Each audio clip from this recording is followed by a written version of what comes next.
దేశంలోనే cyber నేరాలపై special focus పెట్టింది CBI. Operation చక్ర పేరుతో సైబర్ క్రిమినల్స్ పై వరుస దాడులు చేస్తుంది. 32 ప్రాంతాల్లోనే నకిలీ కాల్ సెంటర్లలో సోదాలు చేపట్టారు. హైదరాబాద్, విశాఖపట్నం, పూణే, అహ్మదాబాద్లలో తనిఖీలు నిర్వహించారు.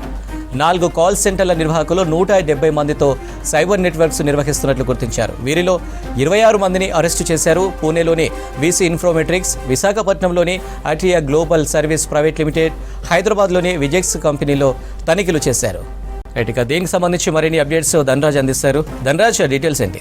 ఈ సైబర్ క్రిమినల్స్ కోసం సిబిఐ మొత్తం మీద చూసినట్టయితే 3 రాష్ట్రాలలో ప్రధానంగా చూసినట్టయితే ఇటు హైదరాబాద్లోను, అదేవిధంగా విశాఖపట్నం, పూణేలోను మొత్తం మోస్ట్ వాంటెడ్గా ఉన్నటువంటి 170 మంది క్రిమినల్స్ కూడా 4 కాల్ సెంటర్స్ను నడుపుతున్నారు. ఈ కాల్ సెంటర్స్ ఆధారంగా కూడా పెద్ద ఎత్తున బాధితులు చాలా వరకు కోట్లాది రూపాయలు మోసపోతున్నటువంటి పరిస్థితి పైన కూడా ఇటు సైబర్ బ్యూరో కూడా పెద్ద ఎత్తున వారికి సంబంధించిన ఐపీ అడ్రస్లను ఇప్పటికే పూర్తి ఆధారాలను కనిపెట్టడం జరిగింది. ఆ తర్వాత వీళ్ళు కోట్లాది రూపాయలను ఈ 2 అంటే తెలుగు రాష్ట్రాలైనటువంటి ఆంధ్రప్రదేశ్ కావచ్చు, అదేవిధంగా తెలంగాణతో పాటుగాను పూణే వంటి రాష్ట్రాలలో చాలా పెద్ద ఎత్తున కోట్లాది రూపాయలను ఇతర దేశాలకు ఇస్తున్నారు. అదేవిధంగా ఈ కాల్ సెంటర్ల ద్వారా కొన్ని కాల్ సెంటర్ల ద్వారా ఈ పెట్టుబడులను ఆకర్షించడం, అంతేకాకుండా వారికి రకరకాల కాల్ సెంటర్ల తోటి అందులో పెట్టుబడులు పెట్టడం, అదేవిధంగా షేర్ మార్కెట్ కి సంబంధించిన వ్యవహారాలు కావచ్చు. మరోవైపు చూసినట్టయితే ప్రధానంగా చూసినట్టయితే ఎక్కువ అంటే తక్కువ పెట్టుబడితోటి ఎక్కువ లాభాలను ఆర్జించే విధంగా మీరు ఫలానా సంస్థలో డబ్బులు పెట్టినట్టయితే మీ డబ్బులు రెట్టింపు అవుతాయి. అదేవిధంగా మీకు పెద్ద మొత్తంలో నెల కూడా పెద్ద ఎత్తున లక్షలాది రూపాయలు, కోట్లాది రూపాయలు వస్తాయని కూడా ఈ కాల్ సెంటర్లో చాలా వరకు మభ్యపెట్టి వారిని చాలా వరకు ఈ సైబర్ క్రిమినల్స్ వారి యొక్క ఖాతాల నుంచి పెద్ద ఎత్తున కోట్లాది రూపాయలను కొట్టేసి ఆ తర్వాత ఇతర దేశాలకు మళ్లించడంతో పెద్ద ఎత్తున ఈ సైబర్ యాక్టివిటీస్ పైన ప్రధానంగా సిబిఐ దృష్టి సారించారు. ఈ క్రమంలోనే ఈ సిబిఐ చూసినట్టయితే ఆపరేషన్ చక్ర పేరుతోటి దేశవ్యాప్తంగా ప్రధానంగా కొన్ని రాష్ట్రాలలో గుజరాత్, పూణే తో పాటుగాను హర్యానా వంటి ఇతర రాష్ట్రాలలో కూడా దాడులు చేసింది.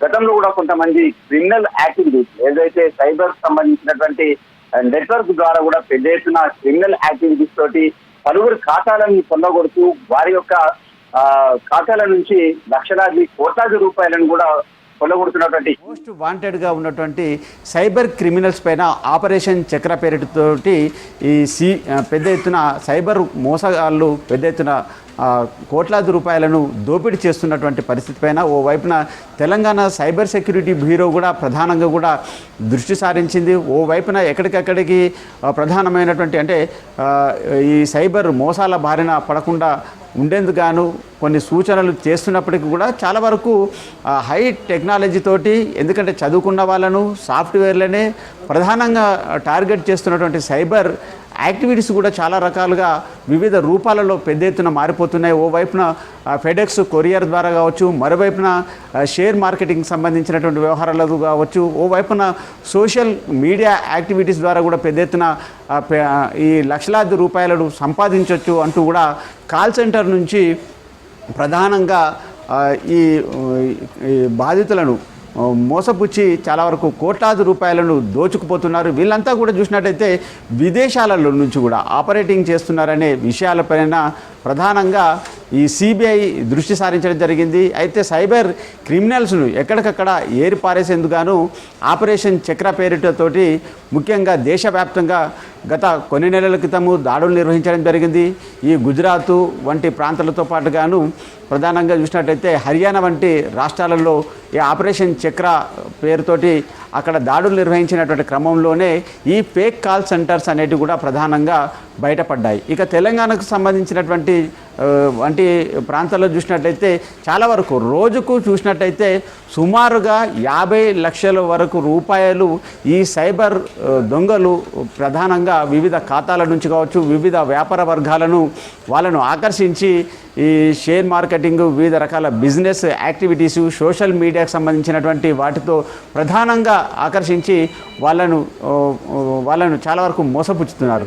ఇలాంటి యాక్టివిటీస్ పైన ప్రధానంగా సైబర్ సెక్యూరిటీ బ్యూరో ఈ సిబిఐకి కొన్ని ఐపీ అడ్రస్లను ఇవ్వడం జరిగింది. ఈ క్రమంలోనే హైదరాబాద్లో ఉన్నటువంటి కొన్ని సంస్థలను గుర్తించారు. అదేవిధంగా విశాఖపట్నంతో పాటుగాను పూణే వంటి ప్రాంతాలలో ఉన్నటువంటి కాల్ సెంటర్ పైన రైడ్ నిర్వహించడం జరిగింది. ఇప్పటికే కొంతమందిని 26 మందిని కూడా అరెస్ట్ చేశారు. ప్రధానంగా వీళ్ళు 4 కాల్ సెంటర్లను నడుపుతున్నారు.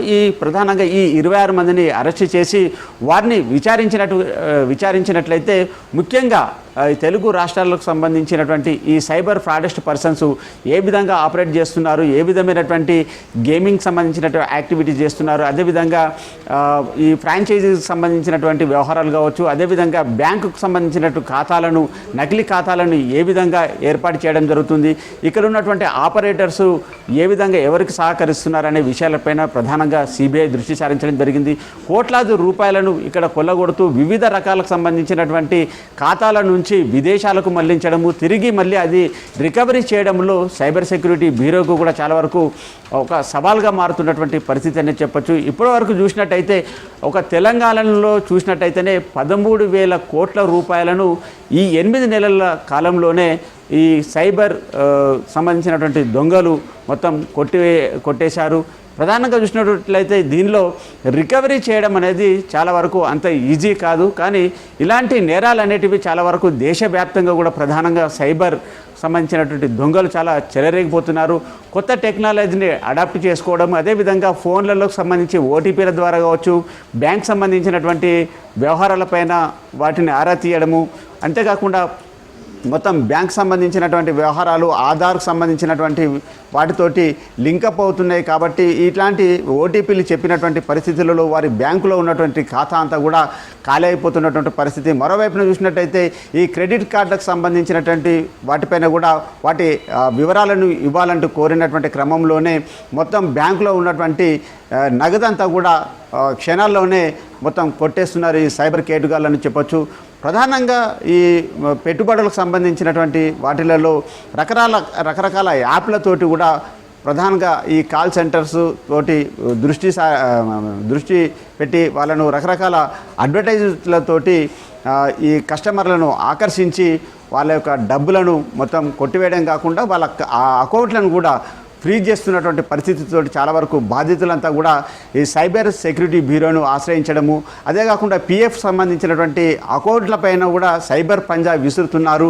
వారికి పిఎఫ్ అకౌంట్లలో ఉన్నటువంటి నగదునంతా ఖాళీ చేయడము, లేకుంటే ఆ పిఎఫ్ అకౌంట్లను అన్ఫ్రీజ్ చేయాలంటే ఖచ్చితంగా తమకు కొంత నగదును చెల్లించాలంటూ ఇలా బ్లాక్మెయిల్ చేస్తున్నటువంటి కాల్ సెంటర్ పైననే ప్రధానమైనటువంటి దృష్టి సారించారు.